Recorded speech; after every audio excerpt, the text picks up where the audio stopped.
Showing mga mema ko, kamusta kayo? Welcome back po dito sa aking bagong YouTube channel. For today's video ay pag-uusapan na naman natin si Popo application. And ang topic lang po natin ngayon, tungkol po ito kung ano yung kaibahan ng host and ng agent and kung ano yung mga advantage ng host and ng agent mga mema ko dito sa loob ng app.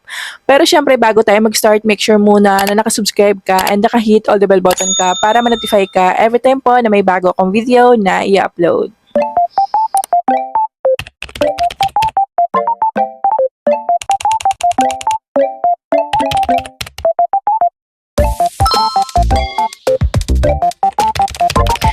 Sa mga wala pang Popo, available po yung ating app link sa may pinned comment section or description below.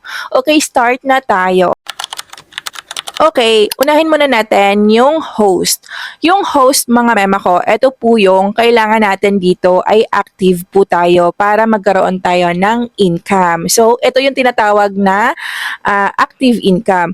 Kasi kung hindi tayo active dito, wala pong pumapasok sa ating mga earnings kung hindi tayo nagtatasking everyday. So, dapat maging active tayo dito and nagtatask tayo everyday sa solo live task natin, sa crown seat task natin, and iba pang mga diskarte ditong gagawin para pandagdag po sa mga earnings nyo or sa mga points nyo. Sila po yung mga nagtatasking, sila po yung mga live streamer, yung iba nga po dito ay nag-a-apply din po bilang isang star host. And yung ibang host dito ay sumasali po sa mga agency. Kasi nga yung ibang agency ay meron din po sila mga makukuhang ayuda dito.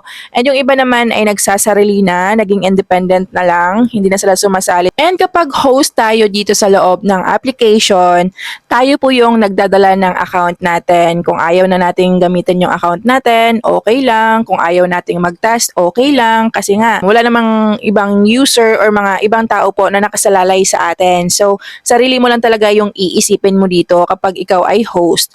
Samantala, kung ikaw ay agent,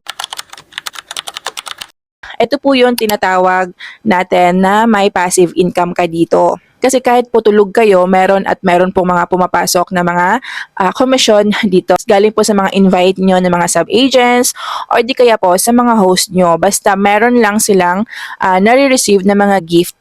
So disclaimer mga mema ko, hindi po ibig sabihin na nag-join po ang isang host sa isang agent is automatic na agad merong commission sa agent.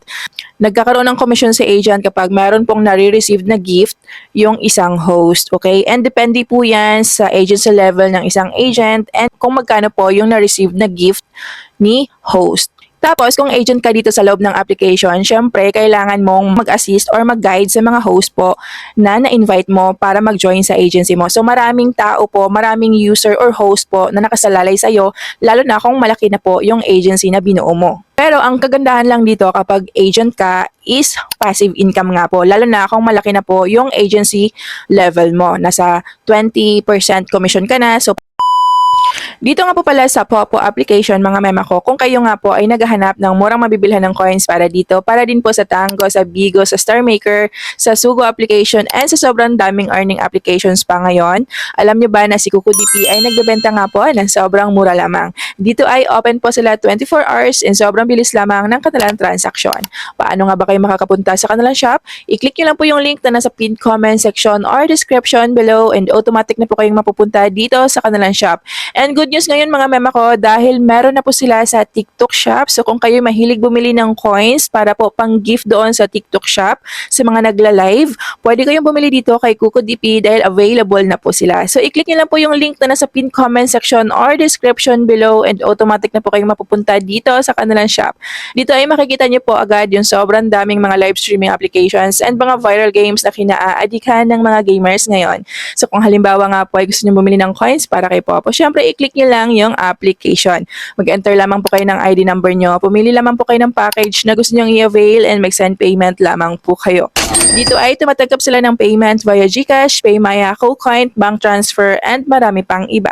Maliban dyan, sila din po ay namimigay ng mga coins para po doon sa laging nabili ng coins gamit po yung aking mga links na nasa pinned comment section or description below. Syempre, make sure lamang na nakafollow kayo sa aking bagong FB page dahil dito ako nagpo-post lagi ng mga mechanics namin sa mga pinapamigay namin na coins.